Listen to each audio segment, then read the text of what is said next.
have pre-birth memories. I remember knowing my great-grandmother and other relatives who died many years before I was born in this incarnation. And then I remember when my soul came into my body in my mother's womb. And I remember feeling that I was there with them for a purpose because we decided to do this together. I didn't feel like they were my parents, felt like that we were just in the same soul family. I was in the British Isles a couple of months ago working on a murder case, and I saw the man. He was murdered by 4 different people. One of the murderers panicked and called his son, who happened to be the cop, to come and help him move the body. We're going to have earthquakes, tornadoes, floods, all of that. It's all supposed to happen.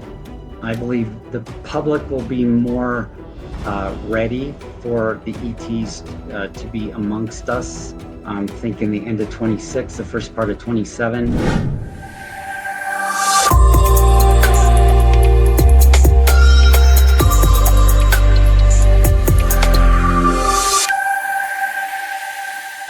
We are talking today with Shane Smith, who is known as the Lightening Psychic. Welcome, Shane. Thanks so much for being here with me today.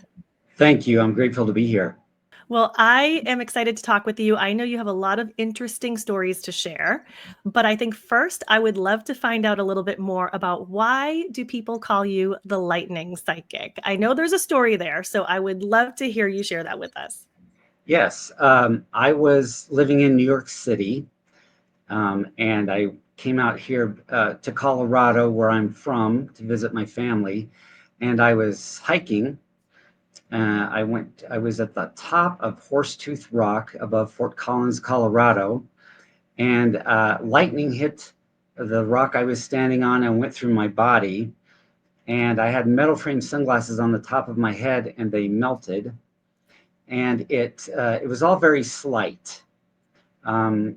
So it rotated my pelvis slightly and pushed my vertebrae up into my head and pushed some of my skull out and some of it in, pushed the jaw off slightly. It didn't knock me out. So I was able to get down off the mountain, stumbled all the way down, thought I was okay. I was acting a little weird, I guess. And then I went back to New York, and about a week later, I started to lose my memory. I was walking down the street with a friend, but I couldn't remember where we were going or where I lived. I couldn't remember whether it was the place I lived before or what. And I noticed, I recognized all of my friends, but I didn't know any of their names. And then I started to get in, I was in a lot of pain for a long time. So I ended up having to just move home and have my family take care of me. And as I started to recover, well, I went through a lot of medical doctors. And that just didn't really help. So I started doing the natural things. I went to a chiropractor who did craniosacral and laser work, and I had Reiki done and all of those natural things, and I started to get better. And I've been a psychic my entire life, since I was a child. But as I started to recover, it started to increase. My ability started to increase. For example, when I was a kid, my mother used to give me those milk cartons with the faces of the kids on them, and she'd say, "Tell me where they are." And I could describe the place and the kid, but that was about it. Now I can see the person who murdered the kid, where they were at, how they were murdered, how they felt when they were beaten or whatever. I can feel all of that. So there's just a lot more detail now. So I work with a lot of clients on everything from their love life to the people that they lose on the other side, that are on the other side, that I can connect them with. just a whole gamut of different things for them. Plus, I do Wow. murder investigations. I lately have been doing murder investigations with a friend of mine who is a really great psychic medium, and we work very well together. Wow, that's incredible. I definitely want to hear more about that, but I want to go back to the day that this happened. So, were you by yourself or were you with friends? No, I was with a friend, with friends. I was an actor in New York at the time, and I was out here on kind of a working vacation um, with my writer, working on a one-man off-Broadway show, and I was working with the girl that I was with. She's from Estonia. She was helping me out too with the business side, and she had long blonde hair, and there were other people at the top, and they happened to snap a picture right before the lightning happened, and her long blonde hair stood straight up. And this happened S- on 7/7 of 97. Wow. Do you feel like this was something that was meant to happen to you? Like, was this part of your life plan? Absolutely, because uh, when I was an actor, um, I had won a couple awards. I was doing a lot. I was doing sitcom pilots, things like that. And all I wanted was an Oscar. It was all about me. And after the lightning, and after my abilities started to increase, I just want to help other people and give people closure, which feels so much better. Hmm. So Yeah. that's what changed. I prayed for humility. So, You prayed before the incident took place? yeah, about 2 weeks before, I started praying for humility. Okay, So, so I guess everyone needs to be very careful what they ask for because you yeah, might get it in the way of being struck by lightning. absolutely. Wow, that's incredible. And what was your religious beliefs before this whole thing happened? Because I know, religion doesn't really look too kindly upon psychic abilities. There's a little bit of a dichotomy there. No, actually, at the time, I was a born again Christian. I belonged to the International Churches of Christ at the time, which now I see more as a cult. And after my mediumship started to increase, I noticed that a lot of the things that they teach were false. I definitely believe in Christ in his teachings, but churches have distorted it to control the population. That's how I see it, and it was pretty difficult. Uh, and as a medium, I can see what goes on over there, and I don't believe there's a hell. I don't believe, I believe in low level entities, dynamic entities, things like that, but those are very rare. Um, that's how I feel about it. And you also mentioned that you had psychic abilities pretty much your whole life. Did you have experiences when you were a child, anything that happened to you that you could share any stories about? Absolutely. I have pre-birth memories. I remember knowing my great grandmother and other relatives who died many years before I was born in this incarnation. I knew their personalities, I knew everything, and from their previous incarnation. I also remember my soul visiting my parents before I was conceived, and I remember how amazing I felt and how loving everything was. And then I remember when my soul came into my body in my mother's womb, and I remember my parents arguing. They were only 20 and 21 when I was born, but they were married as teenagers. And so when you put your hand to your ear and talk, that's exactly what it sounds like through the womb. And I remember feeling that I was there with them for a purpose because we decided to do this together. I didn't feel like they were my parents or anything like that. I felt like that we were just in the same soul family. That's my first real memory.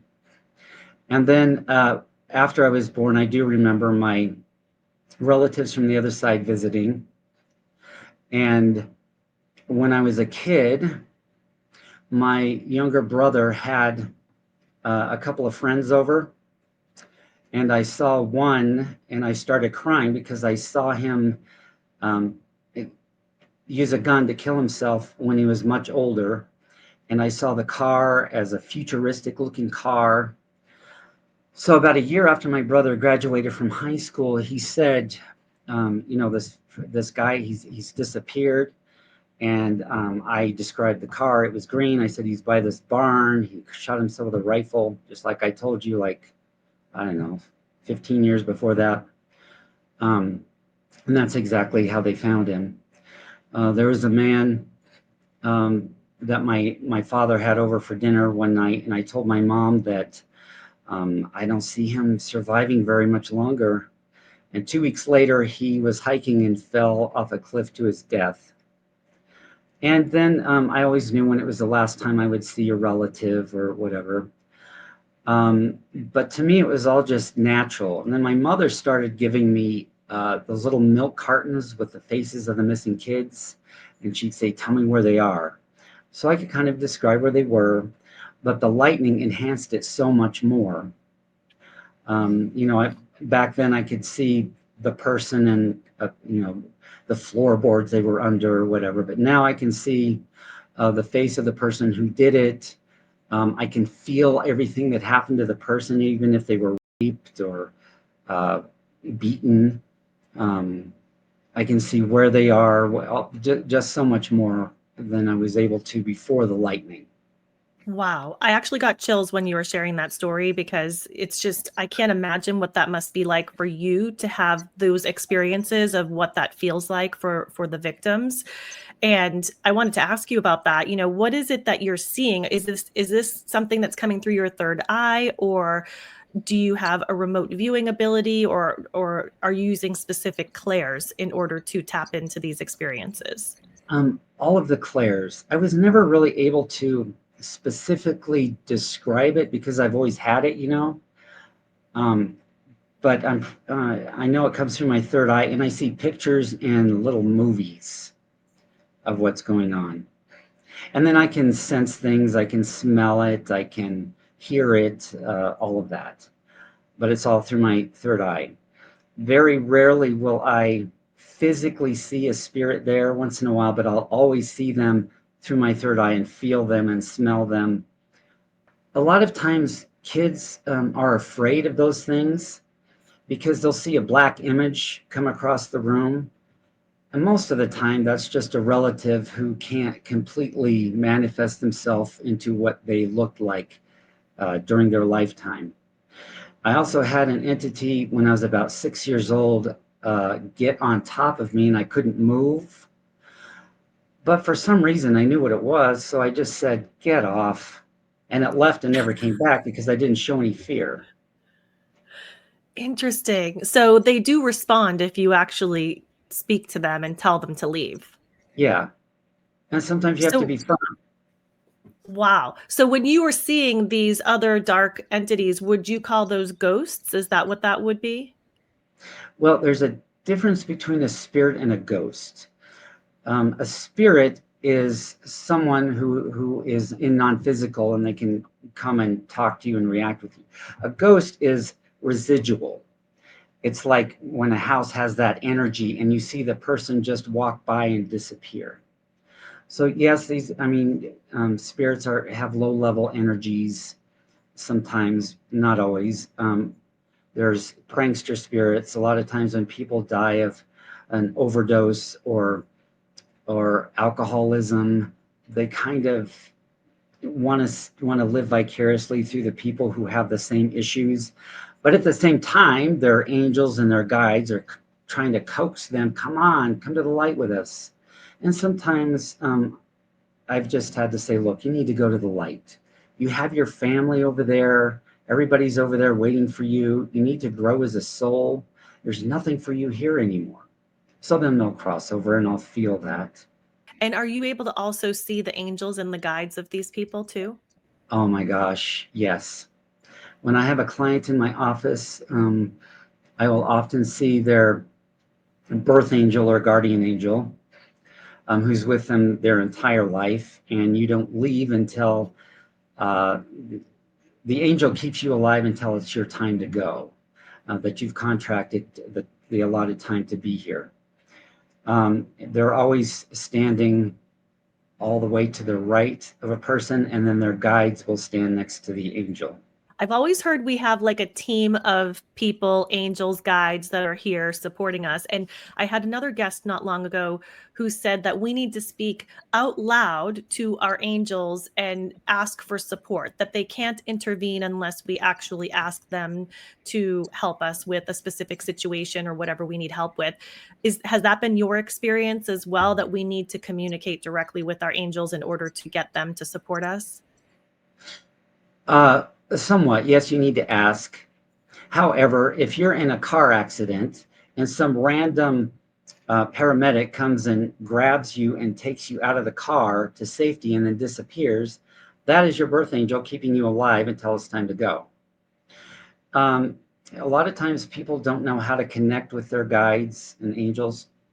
So what I always recommend is that they do just a quick uh, chakra meditation that's maybe 10 minutes, that's guided on YouTube. And then when they're in the light, take a piece of paper and pen and write down your questions. And then you see a staircase that goes down 100 steps. You count backwards 98, 99, so on, until you're at the bottom. And then you see whatever you want to, a beautiful garden or chakra colors, they're healing.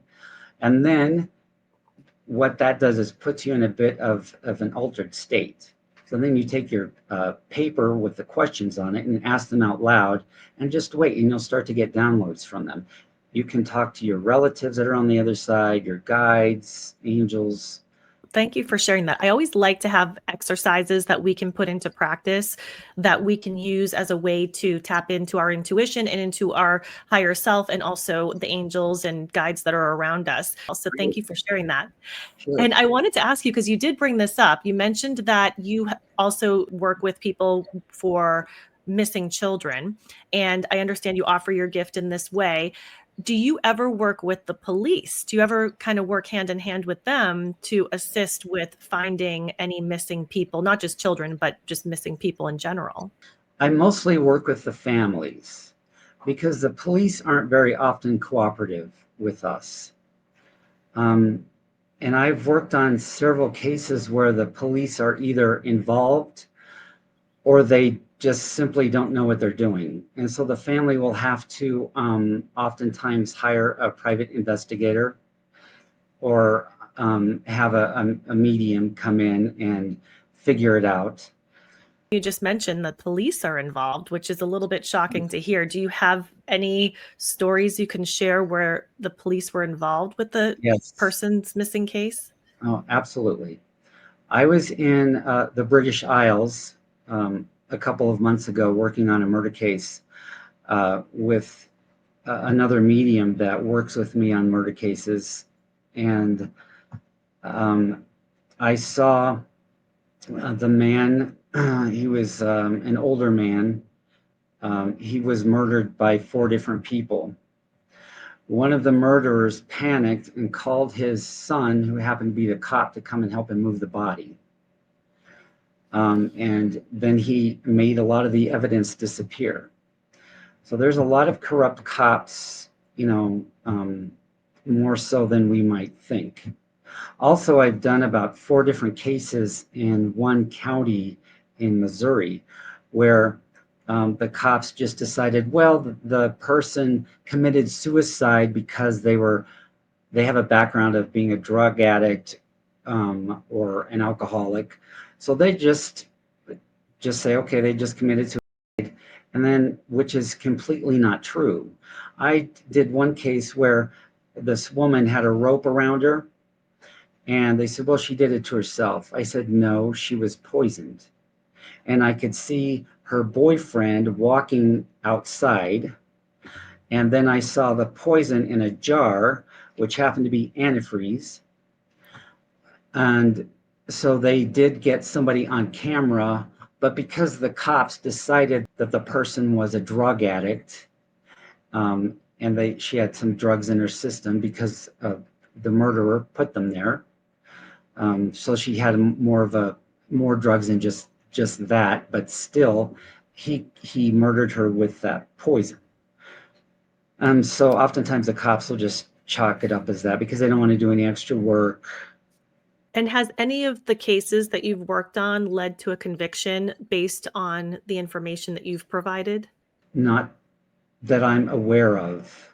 Um, but what I do is I can see through the Akashic records the future of the path that the person is on, the murderer, and oftentimes they're caught down the road doing another crime, and they'll confess to that one.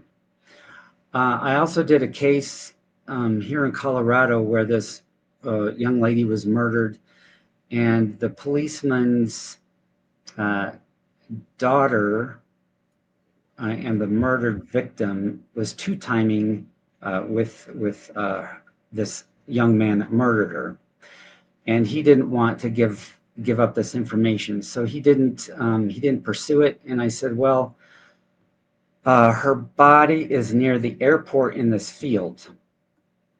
So 9 months later, they actually discovered the body where I said it was. So in a Wow. roundabout way, they do end up getting convicted, but the cops won't usually chase them in my experience. But Yeah. I haven't yet been able to work directly with a policeman. Um, Mhm. my the guy that I do murder cases with, and I are working on some closed case files. We did one recently near here, and we could see the guy who murdered the man who was hiking, and it was like a random shooting. And Jeff is really good. He went to the Arthur Findlay College in England, and he's a retired cop. And he saw the height of the guy, the age, and his tattoo on his hand. But you know, if they don't have all this evidence, they're not going to go look for the person. I've also did a case where this lady in Texas was murdered by her husband and her kids. This was their stepfather, and I said, send me a map of the area. So they sent me this map of the area, and I used my pendulum, and it pointed to this space, and I circled it, and I said, does this space, do you recognize it? And they said, well, that's the girlfriend of our stepfather who murdered their mother. That's where she lives, and they suspected her. And I said, well, this is where you're going to find the body, by this barn, blah blah blah. You know, even down to a piece of trash that I saw on the property. But they couldn't go on the property because the cops had no reason to get a warrant. And all you can do is just sneak over there and poke around yourself. I mean, it must be very rewarding, though, in a certain way for you, number one, because you're helping people, but also it must be comforting for the families who at least get some closure on what actually happened to their loved one. So I can see why they would have to go through, unfortunately, a private investigator and work with you directly versus going through the police or maybe work in tandem. But it just also goes to show, like you said earlier, that you could see that sometimes these people get caught for another crime down the road, and that's just the universe's way of saying we're going to get you one way or another, right? So Yes, either way, what you do the crime, you're going to do the time at some point. So it's good to see that there is some type of karma there. absolutely. And I know you mentioned that you have a lot of physical feelings when you are getting these intuitive hits. Can you talk a little bit more about what does it feel like for you and your body when you are tapping into someone's energy who has been through one of these crimes? How do you relate to that in your own physicality? Well, I can actually feel if they were strangled because my neck will feel like it's being strangled. If they committed suicide by taking pills, I can feel the pills going down, and then I can feel myself stop breathing. And if they've had a heart attack, I can feel that. If they were shot in the head or chest or wherever, I can always feel that. But the thing is, I'm able to separate it. So I know it's not mine and it doesn't linger. So after I feel it and describe it, it leaves. There was only one time that it hung around, which was I had a client whose brother was an alcoholic and he was homeless, and he was really drunk and ran in front of a car and got hit and died that way. And I felt drunk all that afternoon. So I had to have someone who does energy work do energy work on me to make it go away. Some of it does kind of stick in my body, so my chiropractor will help move it back out, or energy work. But other than that, it disappears and it doesn't bother me. I believe you also consider yourself a medical intuitive as well, where you can actually look at people physically and really identify if there's any issues with the body. Is that right? Yes, I've been able to do that many times. For example, if someone has knee problems, I'll see that. If they have a heart problem, I will see it and feel it. If they have a breathing problem, I'll feel the breathing not right.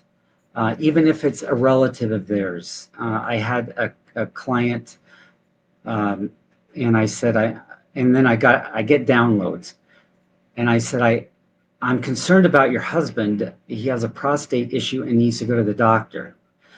So she told him, and he went to the doctor, and he ended up having prostate cancer. So then we were able to figure out that, yeah, he needs the surgery and the medicine for the prostate, but he also needs the extra help, like Reiki and things like that.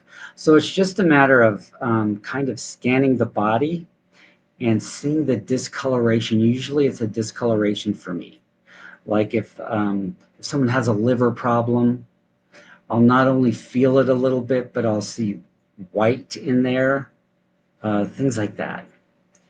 Now, I wanted to ask you because I'm curious, do you ever feel compelled, like if you're just out and about and you're going to the grocery store, do you ever like feel compelled if you're standing next to somebody in line and you can sense something about them, whether it be, they have a loved one nearby or a guide, to interact and say, "Hey, I just want to let you know, like you have a message coming through." This has happened many times. What with me though, I have to turn it on. Um, so most of the time it's fairly shut off, but occasionally when spirit really has something to say, they'll kind of tap me on the shoulder. I was in a restaurant a while back, and I could feel this woman had a brain tumor or aneurysm or something. I could feel it physically. And then I asked my guides, do I need to go up and tell her or not? If I'm compelled to say something, I will. If I'm not, I know it's supposed to happen naturally. Um, I like to go to bars. I like the bars in my area. I have a great time. I have a lot of friends. Um, I was at this bar, and the bartender, he was a young guy, and who I thought it was his grandfather that came through, and he had a message for him. So I asked him, I said, did you have a grandfather or father or somebody who was a bartender in life? And he said, yeah, my dad. I just lost him recently. And I mean, the guy was like 21. I just assumed this older man was his grandfather. Didn't realize it was his dad at first. And I said, well, he has a message for you. So I gave him this long message about his girlfriend. And I was sitting in another bar at some other time, and there was my friend who came to visit me from New York was sitting there, and this man next to him asked him what he did, and so he was telling him, and then he asked me what I did, and I said I'm a psychic medium, and I said, by the way, you have two aunts and an uncle on the other side that are right behind you. Did you have two aunts and an uncle that recently passed? Said, yeah, they, and told me all about him. I said, well, they have a message for you about your wife. You need to start being nice to her. Wow. He's getting scolded from the other side. Yeah. So we really hit it off. And I mean, he was there on business, here on business. So every time he comes to town, he has a reading with me. And I've had some skeptics too. Those are always interesting. The owner of the buildings here where I have my office, he has some activity in his office. So he's had me come over there. Um, his office was a brothel in the late 19th century. And there was some residual activity going on there. And his drawer kept coming out and then going back in on its own in his desk. And when I was in meditation, this guy named Gus came through. And when I went to his office, there was him and a few other realtors there, and they were skeptical. They just wanted to hear what this woo-woo guy had to say. So I said, "Who's Gus?" And they said, "Oh, that was a really good friend of ours who died about 5 years ago." They said he had a great sense of humor, didn't he? I said, "Yeah, he was always joking around and uh, pulling pranks." And I said, "He's the one who's taking your drawer out and pushing it back in. Just tell him hi or ask him to stop." And they were so, a couple of them were just, it spooked them so much, they just took off. Well, that must have cured him of his skepticism if you I were think, able to bring that kind of information through. yeah. And to me, it's just such a natural thing. So sometimes I don't understand why people are skeptical. Hmm. Well, I think they haven't had the experience yet, right? So once That's, they have that experience, I mean, you can't deny it sometimes after you've had an experience like that. So, that's true. Yeah. yeah. Now, one of my favorite things on the planet is animals. Everyone knows that. I love my animals more than I even love people. And so I love my dear little pets. And I have two cats right now. And I had two doggies before this, and another one even before that. Unfortunately, my little pups passed away last year Mhm. at the ripe old age of 18 and 17. So they had a long, good life, but it was still very difficult for me. So Yes, I believe animals are little angels on this planet. they But are. do you connect with animals and pets with the work that you're doing as well? Absolutely. Um, I've had clients from all over the states send me a photo of their pets, and I can tell them what's wrong with the pet. And oftentimes I'll have a friend that does Reiki, connect them with the client, and they'll do Reiki on the pet, and then the pet gets better. Um, People come into my office or online or whatever, and I can sense their pets and how they react with their living pets, because the living pets always see them. Uh, the pets' souls are always in the angelic realms. So one time, this woman's dog from the other side was next to her, and I said, "Rub your hands together, feel the energy." And I showed her with my hands and her hand. When you put your hands close together like this, you can feel the energy. And I said, "Okay, now do that and put your hand down toward the floor until you feel heat." And she did, and she says, "Oh my gosh, my hand is really hot." And I said, "Your little dog is right there." So I could Oh, see the dog, and it helped. yeah, I love that. I have a lot of pictures of my pets all over my home, and I have like some digital frames where the pictures just rotate through. Hmm. And when I see my little dogs, I always just like say how grateful I am to them, and I just have a little conversation sometimes with them. And I always have the pictures come up on my phone as well, and so I'll just put my phone to my heart and just let them know I miss them. And I kind of feel like that's their way of being with me, is by showing them showing me their pictures. Yes, absolutely. My little dog Baxter, who I lost in 2015 or 16, I always feel when he's around. And I also do a special meditation where when I'm in the light and I'm in this meadow and I sink into the grass because he's a little Yorkie, and see him come running out of the bush, and I will actually feel him lick my face, and I'll greet him and talk to him a little bit, and then he turns around and runs back through the bush. that's a good, through meditation, you can see them and feel them as well. I'm gonna try that.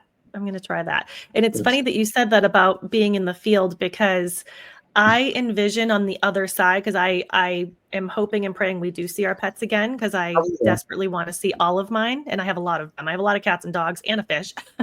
And I just see all my little animals just like rushing towards me, running across this beautiful big field full of flowers with the sun shining down on them. And they're just so happy and they have big smiles on their face and they're just running at me. And that's the vision that I want to have when I pass over, is just to have my animals just with me again and just like rushing towards me.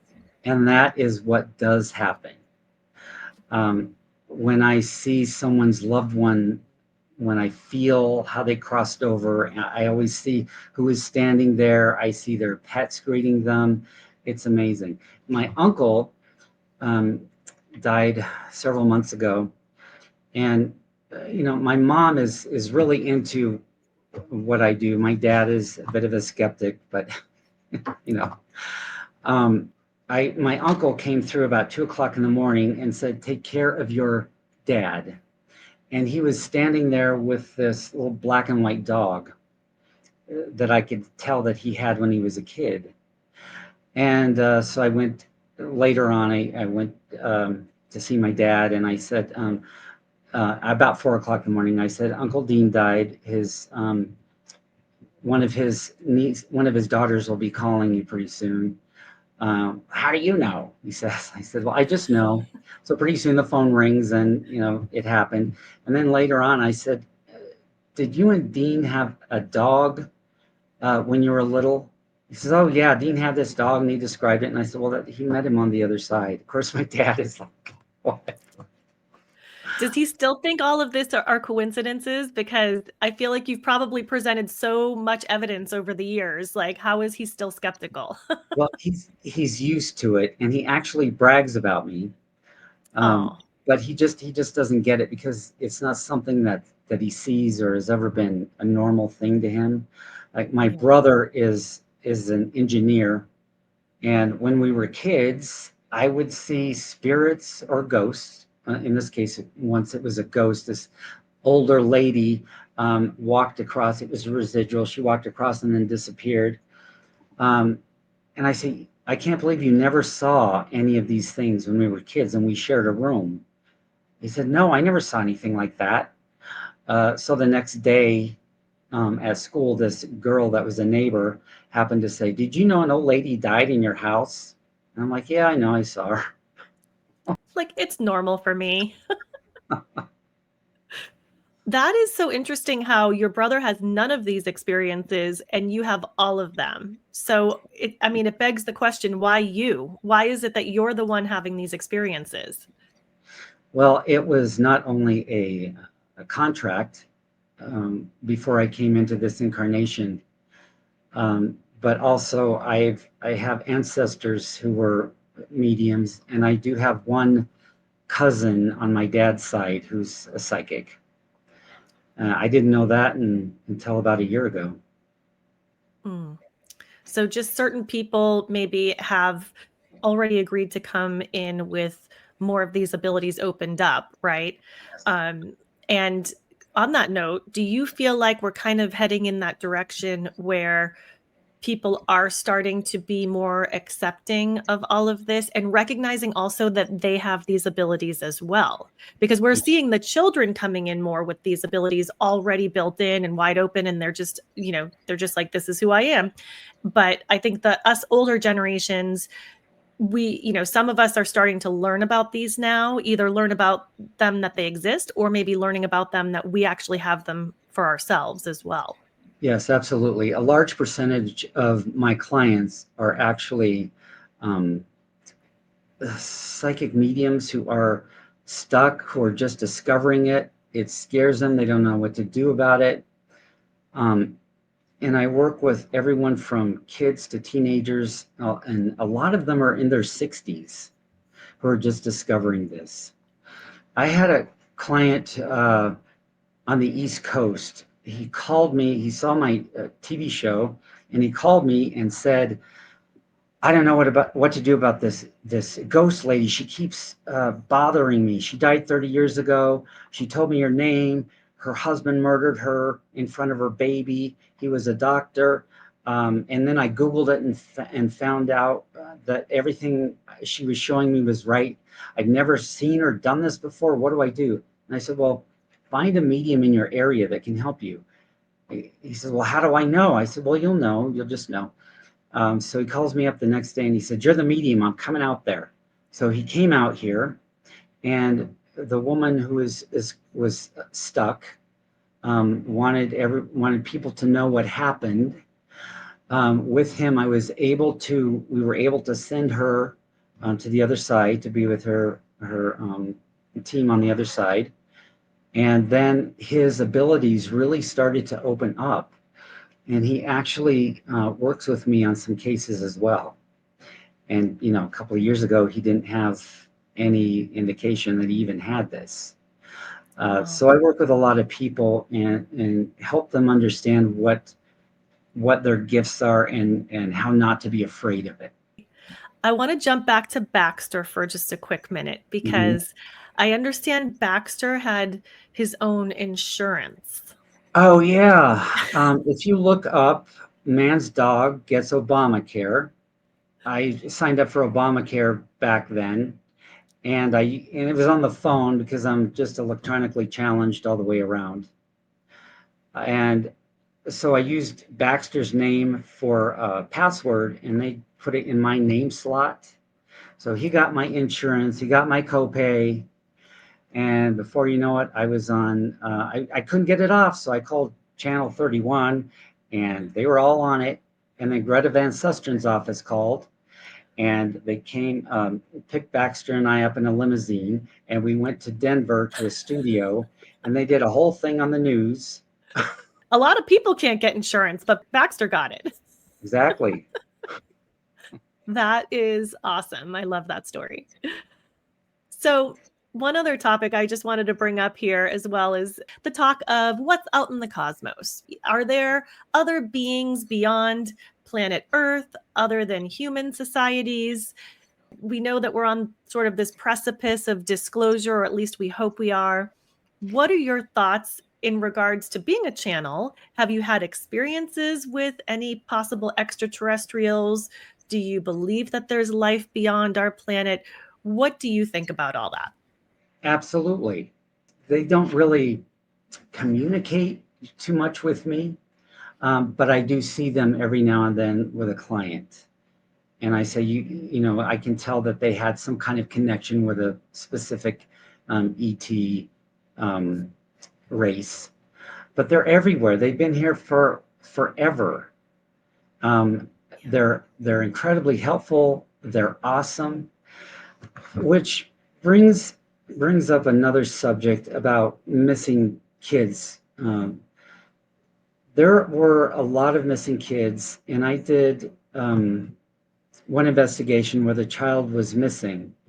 Now, the Greys and the what are they called? The Greys and the Reptilians? were taken out of the solar system in 2021, and they kidnapped a lot of children over many, many years. And a lot of the missing children uh, before 2021, especially in the 70s, and from the 40s to whatever to about 2021, a lot of kids that are missing were kidnapped by them. But how do you tell people that? They just think you're crazy when you say that their child was kidnapped by an ET. And I always thought that I know they abducted people. There's, different stories you can find online about that. But I always thought they were returning everybody. I didn't No, think that they actually abducted them fully and just took them completely. no, they've taken them. It makes It, you rethink a lot of the times you hear about these children going missing and what really happened there. right, exactly.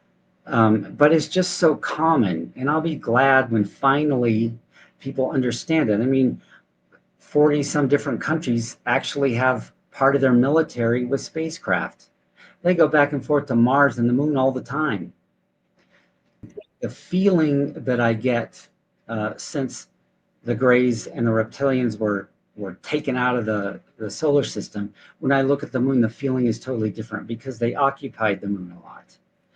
You know, it's just it's normal. It's also incredible at the same time. I'm looking forward to that day of disclosure as well. Although I don't know if it's going to be like a day of disclosure as much as it like we're in the middle of disclosure. I feel like disclosure Yes. is taking place with these conversations that we have, and now the government is getting involved with these congressional hearings. So disclosure is happening on a number of different levels, and Yes. depending on what your level of understanding or believability is about the topic, you'll enter in. I've said this on other videos. You'll enter in sort of at a different level, whether you'll have to come in at that government level where you're waiting for that permission to believe, or you have maybe psychic connections, or you're connecting through the astral or through your third eye, or you are somebody that had a physical experience. So there's all different facets of this topic, but I think we are sort of in the middle of this disclosure movement. But what I look forward to is the day when they're physically here with us Yes, and exactly. we can actually create our lives alongside of them. So Yes. that'll be really interesting. I always joke and say, I want to go to the nail salon and be sitting in a chair getting a pedicure next to like an Arcturian who's Yeah. like getting their nails done. Okay.